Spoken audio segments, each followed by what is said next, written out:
আমি জেতার পর কারোর সাথেই তো কথা বলতে আর পারিনি। আমি তোকে একটু বলারও সুযোগ পেলাম না যে এবার তোমার মতো মন খুলে সিনেমা বানাও। আমাকে তো সুযোগটুকু দিল না। ও কেন সুযোগটা আমাদের দিল না? সে সুযোগ তুলতাম আমি, আমরা সবাই তুলতাম। আমরা সবাই অনেককে ভালোবাসি, দল মত নির্বিশেষে সবাই অনেককে ভালোবাসি। স্ত্রীকে বহু বছর ধরে চিনি, বহু বছরের সম্পর্কদের বাড়িতে আমি নিজেদের বাড়িতে গিয়েও শুটিং করেছি, আমি নিজেদের বাড়িতে খেয়েছি। বহু বছর আগের কথা, প্রায় ওর সাথে ফোনে কথা বলতে।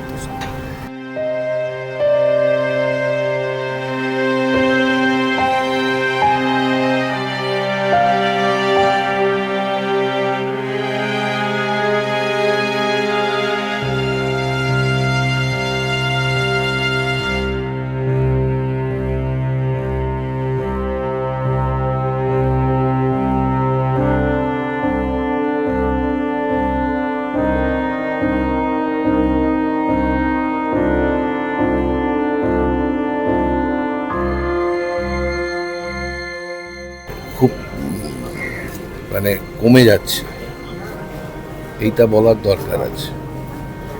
ওর মতন সৃষ্টিশীল মানুষ, কারণ আজকে আমাদের প্রায় 35 বছরের বন্ধুত্ব, শুধু সিনেমার ক্ষেত্রে নয়, রাজনীতির ক্ষেত্রে নয়, বন্ধুত্ব বলতে যা বোঝায় আড্ডা মারা, গান, গল্প।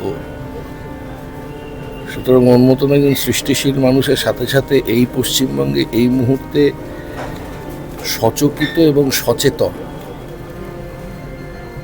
এরকম দুজন আলাদা আলাদা ক্ষেত্রের মানুষ দুজন এত দ্রুত চলে গেলেন আমাদের, একটা এই শূন্যতা পূরণ করতে বহু দীর্ঘদিন লাগবে।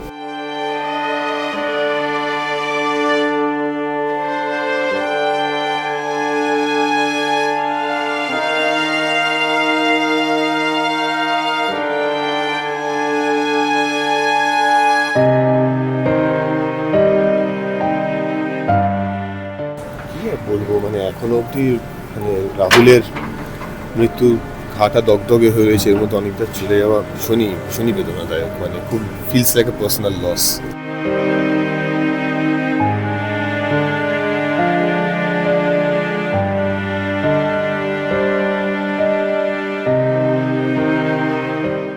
কি বলবো, মানে কিছু বলার নেই। অনেকদা আমাদের কলকাতার one of the finest directors আর কি। আমি তার ভূতের ভবিষ্যতে কাজ করেছি এবং আমার মনে হয় অনেকদাই প্রথম বোধহয় আমার নাচকে সিনেমাতে নিয়ে যাওয়ার বা সেটা একটা চরিত্র করে সেটা করার প্রয়াস করেছিলেন। তো এত উইচি একজন ডিরেক্টর যিনি ওই লাইনগুলো লিখতে পারেন আর কি, অনেকদার মতন ডিরেক্টর আর হবে না, সেরাদের মধ্যে সেরা ছিল আমার।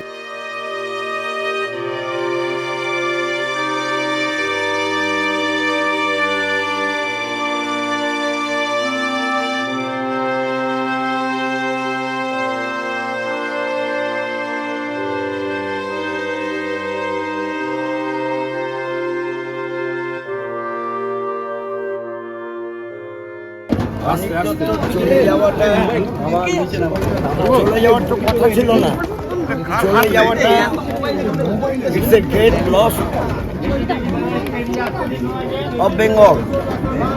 আমাদের বাংলা সংস্কৃতি, চলচ্চিত্র শিল্প এবং সামগ্রিক বাংলার মানসিকতার ওপরে আঘাত, বাংলার ক্ষতি।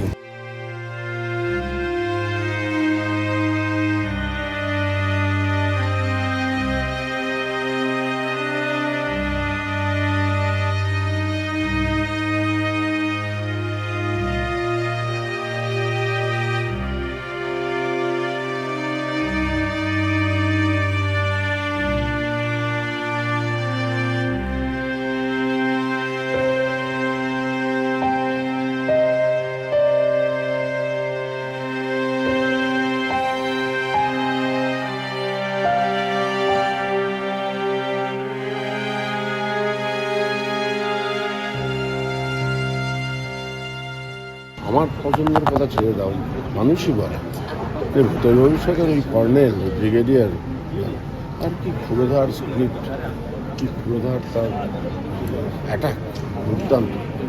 এত বড় মাপের একজন পরিচালকের চলে যাওয়াটা আমাদের ইন্ডাস্ট্রির পক্ষে খুব বড় কথা।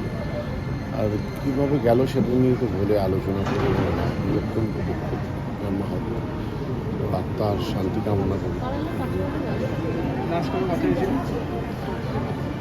মজা হলো ওর অ্যাসিস্ট্যান্ট ডিরেক্টর উৎসব কিছুদিন আমরা খুঁজে পাচ্ছিলাম না। উৎসবের স্ত্রীর সাথে আমার প্রথম দু একদিন কথা হয়েছিল, তারপর ও আর ফোনটা রিসিভ করতো না সে লিখি বা উত্তর দেবে। সেই সময় আমি অনেককে ফোন করি উৎসবের খবর নেওয়ার জন্য। তখন কিন্তু অনেক খুব অসুস্থ, মানে আমার কথা ঠিকমতো উত্তরই দিতে পারছিল না। আমার ভীষণ নিঃশ্বাসের কষ্টের মধ্যে আছি বিষয়টা, আমি কথা বলতে পারছি না। ভীষণ আমি ছেড়ে দিলাম ফোনটা, ছেড়ে দাও, কথা বলতে হবে।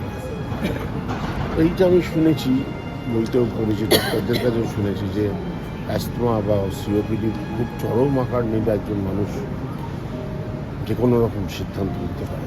তাই হলো কি না জানি না, এর উত্তর আমরা কোনোদিন পাবো না। যারা বর্তমান প্রজন্মের ডিরেক্টর তারা অনেকের দেখা কাজ দেখে শিখুক, ভালো ভালো কিছু কাজ করুক, কাজ হোক। আমরা সেগুলোই প্রত্যক্ষ করবো আর অনেকের তৈরি করা ছবিগুলো দেখতে থাকবো, এত শেখার আছে।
টলিউডের লেটেস্ট আপডেট, গসিপ ও এক্সক্লুসিভ ইন্টারভিউ দেখার জন্য এখনই সাবস্ক্রাইব করুন সিটি সিনেমার ইউটিউব চ্যানেল আর ফলো করুন আমাদের ফেসবুক, ইনস্টাগ্রাম ও হোয়াটসঅ্যাপ চ্যানেল।